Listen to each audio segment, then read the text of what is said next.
ማህሌት እንግዲህ ዛሬም ቢሆን ባሏን ለመመለስ ተገላይ ናት። እንግዲህ አጅሬ ብሩክም አልሄድም እኔ ከአንቺ ጋር አብሬሽ አልተኛም ካሁን በኋላ አንቺ ሚስት አይደለሽም ብሎ ቢለማመናትም እሷ ግን እንደምንም ብላ አብላ ወደ መኝታ ክፍል ወስደዋለች ማለት ነው። ነገር ግን መኝታ ክፍል ከወሰደችው በኋላ ምን ልታደርገው ትችላለች? ቅድስት እንግዲህ ሳትፈራ ብሩክን በግልጽ ጠይቀዋለች። እኔ ላንተ ምንህ ነኝ? ከዚህ ቤትስ የሚቀመጠው ማን ስለሆንኩ ነው? እና እኔን ታገባኛለህ ወይስ ደግሞ አታገባኝም? ስለዚህ እኔ ቁርጤን ማወቅ እፈልጋለሁ በማለት ጠይቀዋለች። ብሩክም እኔ ማገባሽ አንቺን ነው በማለት እንግዲህ መልሶላታል። ይህንንም ከመለስላት በኋላ እንግዲህ እሷ ያው የልብ ተሰምቷን ነበረ። ከማህሌት ጋር ለመጋፈጥም መንገድ አግኝታለች ማለት ነው። ምክንያቱም ከአሁን በኋላ ብሩክ አንቺን ሰውን የመረጠው እኔና የመረጠው በሚለውም እንግዲህ ተዘጋጅታ ነው ያለችው። ብሩክ እንግዲህ እንደዛ ካለ በኋላ እንግዲህ ማህሌትም ከብሩክ ጋር ተቀምጣ ስታያት እንደዛ ሆና ለምንድን ነው ይች ልጅ እንደዛ አብራ የተቀመጠችው? ግን ይሄ የእውነት ጥሩ ነው አግባብ ነው ብለህ ታስባለህ? ትለዋለች ማለት ነው። እንግዲህ ብሩክም ምን ችግር አለው ሲላት ሰራተኛ እኮ ናት በማለት ለማሸማቀቅ ሞከራ ነበረ ቅድስትን። አዎ ሰራተኛ ናት በማለት ደግሞ እሱ ግን ብዙ አሞጋሽ ቃላቶችን እንግዲህ ተናግሮ ዝም እንድትል ያስደረጋት። እሷ ሰራተኛ ናት፣ ሌት ከቀን ደክማ ለፍታ የራሴ ስራ ነው ብላ እንግዲህ የምታትር ለነገዋ የምትሮጥ ታታሪ ጀግና ሴት ናት በማለት ያሞግሳታል። ማህሌትም ተቃጠለች። ማህሌት እንድትባል የፈለገችው እንግዲህ ቅድስት ዞር በይልኝ፣ ከስር አትቀመጭ፣ አንቺ የቤት ሰራተኛ ስለሆንሽ ከኔ ጎን መቀመጥ አይገባሽም የሚል አመለካከትና ሀሳብ እንዲሰጣት ነበር የፈለገችው። ግን ብሩክ ይህንን ነገር አላደረገም። እሷ ልታሸመቃት ብሞክርም ብሩክ ግን ያው ከፍ ከፍ አድርጎ አሞጋግሷታል። እንደገና ደግሞ ቅድስት የጠየቀችውን ጥያቄን በአግባቡ ነው የመለሰላት። ይኸውልሽ እሷ ልትገለይ ስትሞክር አንቺ ደግሞ ደግመሽ ደጋግመሽ አድነሽኛል። ስለዚህ የወደፊት ሚስት የምገለኝን ሳይሆን ከሞት ነጣ የምታወጣኝ ማገባት እንጂ እሷንማ በጭራሽ ወደ ህይወት የተመልሽ አላመጣትም ብሏታል። ቅድስትን በዚህ እንግዲህ በጣም በጣም ደስ ብሏታል ማለት ነው። ምክንያቱም አገባሻለሁ ስላላት እጅጉን ነው እንግዲህ ደስ የተሰኘችው።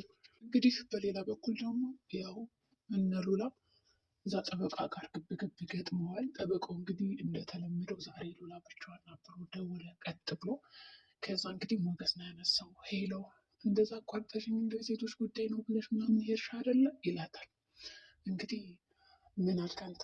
እስኪ ለማንኛውም ስልኩን እንዳዘጋው በማለት እንግዲህ ሞገስ ለማናገር ይሞክራል። ጠበቃውም እንግዲህ አልፈራም ነበረ። በነገራችን ላይ መቼም ሞገስ ነኝ አትለኝም አይደለ ይለዋል ማለት ነው። ከዛ ሞገስም የሚስቴን እጅ እንግዲህ ሌላ ወንድ ከሚይዘው እንደውም ደግሞ ይዞት ከማይ ለምን ገንዘቡ ጥንቅር ብሎ አይቀርም በማለት ያስፈራራዋል። እንዲሁም ደግሞ ላደረግከው ነገር እያንዳንዱ እከስሃለሁ፣ እንደዝማ ተጫውተብኝ አይቀርም፣ ሀብቴንም ታስመልሳለህ ይለዋል ማለት ነው። ጠበቃው እስኪ እንተያያለን ብሎ ነው እንግዲህ የፎከረን ይዛተ። ከዛ በተጨማሪ እንግዲህ አሁን ሞገስ ትልቅ ማስረጃ አለው። ምክንያቱም መሳሪያውን የዛን ቀን ከነ ሉላ ቤት ጥሎት ነው የወጣው። እንግዲህ ደንግጦ ሲተኮስበት ትልቅ መረጃ ነው እንግዲህ ጥሎ ሄደው። አንድ የህግ ሰው እንግዲህ መሳሪያውን ዝም ብሎ ከሆነ ቦታ ሲያስቀምጠው ምን ሊያደርግ ይችላል? በእርግጥ የህግ ሰው ከሆነ ሰርቆኛል፣ ሊገለኝ ነበር ከእነሱ ቤት ሄጄ ምናምን ለምሳሌ የእሱን ኬዝ ይዤለታለሁ እና ሄጄ ሳለ ሊተኩሱብኝ ነበረ ብሎ መክሰስ ይችላል። እንደገና ደግሞ እንትና ሞገስም መክሰስ ይችላል። ያው በቃ ሚስቴ ሊደፍርብኝ ነበር ሊያማግጥብኝ ነበር ብሎ መክሰስ ይችላል። ግን ደግሞ አሁን ፍርዱ ለማን የሚወሰን ይመስላችኋል? ለብሩክ ነው ወይስ ደግሞ ለሞገስ ነው ወይስ ደግሞ ለዛ ጠበቃ ነው? እንደኔ ግን ይሄ ጠበቃ የሚያሸንፋቸው ይመስለኛል። ምክንያቱም ይህ ቀላል አይደለም። ከዚህ በፊት ራሱ ሰዎች እንደዚህ እያደረገ በደካማ ጎናቸው እየገባ የሚማገጥ ህይወታቸውን እንደዚህ ብልሽሽት የሚያደርግ ይመስለኛል። እንደኔ ከሆነ ሞገስ በጣም ከባድ ከሚባል ሰው ጋር ነው እንግዲህ ግብ ግብ የገጠመው። ለማንኛውም እንግዲህ መልካም እድል። ዳጣም እንግዲህ ገንዘብ እኮ እንዴት ነው ኃይል ይሰጣል አይሰጥም፣ ፍቅር ይሰጣል ደስታ ይሰጣል ወይ እያሉ ሲከራከሩ ነበረ። እንግዲህ በዚህ መካከል ገንዘብ አዎ ደስታ ይሰጣል ያለችው ማለት ነው አጅሪት ዳጣ። ሞገስ ደግሞ ገንዘብ ደስታ አይሰጥም ብሎ የሚያምን ሰው ነው። ደስታ እንደሚሰጥማ እኮ ይኸው አይተንሻል፣ እንደዚህ አለቅለጠሽ ኑግ መስለሽ እያላት ነው እንግዲህ። አሁን ዳጣ አሁንና በፊት አንድ አይደለችም። አሁን ላይ በጣም ፏፏት ላለ ልብስ በአይነት የምትለብሰው ምግብ እንደፈለገ ነው። በቃ ሳይርባት ሳትጨናነቅ ነው የምትበላው። ስለዚህ ምቾት አለ ማለት ነው። ምቾት የመጣው ምንድን ነው? ከገንዘብ አንጻር። እንግዲህ ቅድስት መልካም ጋብቻ፣ በሌላ በኩል እንግዲህ መድብል እድራቸዋለሁ እያለ ነው ወንድሙንና ቅድስትን። ከዛ ደግሞ እንግዲህ ያው ለነ ሞገስም ሲዘፍንላቸው ነበረ። አዲሱ ዘፈኔ በቅርብ ይወጣል እያላቸውም ነበር። ይሁን እንጂ በስልክም እንግዲህ ደስ የሚል ዘፈን ሲዘፍንላት ነበረ ለሉላና ለሱ። እንዲሁም ከምሳሌ ጋር በመሆን እንግዲህ ምራቶቻችን እኮ በአንድ ቁጭ አሉ እያሉ በጣም ሲጨዋወቱም ነበረ። ከተጫወቱም በኋላ እንግዲህ ብዙ ነገሮችን አውርተዋል። ቅድስትም እንግዲህ ደስ ብሏት ወደ ኪችን ከመጣችም በኋላ የብሩክን ቃል ከሰማች በኋላ ደስ ብሏት ነበረ። እንግዲህ ማህሌት መጣች። ምን እንደሚያስቅሽ እንደዚህ ደስ የሚያሰኝሽ ስትላት፣ በቃ ዝም ብዬ ነው ብላ ስራውን መስራት ጀመረች። ከዛ ከባሌ ራቂ ነው ያለቻት። እንግዲህ ባጭሩ ከባሌ ራቂ ምን አልሽኝ? ከዚህ በኋላማ የኔ ባል ነው እየተባባሉ እንግዲህ ጦርነት ተጀምሯል ማለት ነው። ግን እንደኔ ሀሳብ ማህሌት እንደዚህ በቀላሉ ብሩክን አሳልፋ የምትሰጣት አይመስልም። በእርግጠኝነት እዛ የሰራቻቸው ስህተቶች ቆጭቷታል። ከሞቀው ቤቷ እንደዛ ፈርሳ ስትንከላከል፣ አሁንም ቢሆን ግን ከዝና ጋር ራሱ እያወራሽ ነው። ዝና ፈርቷል። ያው ምንም ያደርገው ነገር የለም። ካሊብን ነው የሚጠብቀው። ካሊብ ራሱ ፈርቷል። ከሀገር ለማምለጥ እየሞከረ ሳይሆን አይቀርም። ምክንያቱም አሁን መድብል ኃይለኛ እንደሆኑ ተረድቷል፣ በግልጽ ማለት ነው። እስካሁን ምንም አልመሰለውም ነበረ።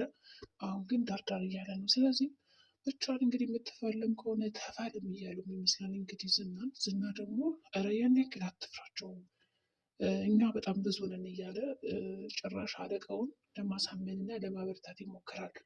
አለቃው ግን እየፈራ ነው። እንግዲህ ካዲሞሲስ የሚባለው ሳናውቀው በቃ ድራማው ሊያልቅ ነው እና ደግሞ እየፈራም ነበር። እንግዲህ ሉላም ተጨማሪ ክስ ከሰሱት ዝናን።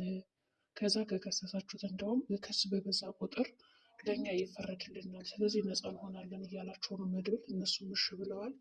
በሌላ በኩል እንግዲህ የራሳቸውን ጠበቃ ያው ወጥመድ ለማስያዝ ስላቀዱ ይህንን ቪዲዮ ሪከርድ እያንዳንዱ ያደረግከውን ነገር ለሚስትና ለልጆችህ እናሳያቸዋለን ብሎ ሞገስ ሲያስፈራረው አታደርገውም በሚል ነው እንግዲህ ያደረገው። ግን ሄደው ሊያናግሯ ሲፈልጉ በቃ ከህይወታችሁ ወጥቻለሁ ምንም ነገር እንዳታደርጉ ነው ያላቸው።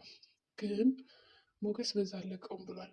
ገና በነፃ ሀብቴን ያስመልስልኛል ከዛ በኋላ ለቀዋለሁ እንጂ እንደዚህማ ተጫውቶብኝ አይቀርም እያለ ነው። እንግዲህ ምን ይመስላችኋል? የሞገስ ሀሳብ ጥሩ ነው። ሉላ ግን ምናልባት ሚስቱ ብታውቅስ ይህን ድርጊቱን እንደዚህ ከሴት ጋር እንደሚያስቸግራት ምናምን ይላት ትለዋለች። እንግዲህ ብሩ ሞገስ ምንድን አለው? ሚስት መቼም ባሏ እንደዚህ ሲሞግጥባት አይታ ዝም አትልም ነው ያለው። እና እንግዲህ መልካም እድል ብለናል። በመጨረሻ ማህሌት እንግዲህ እንቅልፏ መጥቶ ሁለተኛ ስትል ብቻዬን አልተኛም ዛሬማ ከአንተ ጋር ነው ብላ እንግዲህ እየጎተተች ወደ መኝታ ክፍል ወስደዋለች። ምሳሌ ተደብቀሽ ተከታታይ ተብላ እያየችው ነው። ቅድስትም እንግዲህ በጣም ደንግጣለች። ምን እንደምታደርግ ግራ ገብት ብሏታል። ምሳሌም በተባለችው መሰረት ተደብቃ ስታይ ቆይታ እናቴ እኮ ወደ ክፍል ወሰደችው ትላታለች። ከዛ ቅድስት ማበደች ማለት ነው። አሁን ቅድስት ምን ልታደርግ ነው? ሄዳ በር ልትቆፈቆፍ ነው ወይስ ደግሞ አይሆንም ብላለች። ሆኖ እንግዲህ መኝታ ክፍል ገብተዋል። ብሩክ ምን ሊፈጽም ሆነ አብራ የገቡ ወደዛ መኝታ ክፍል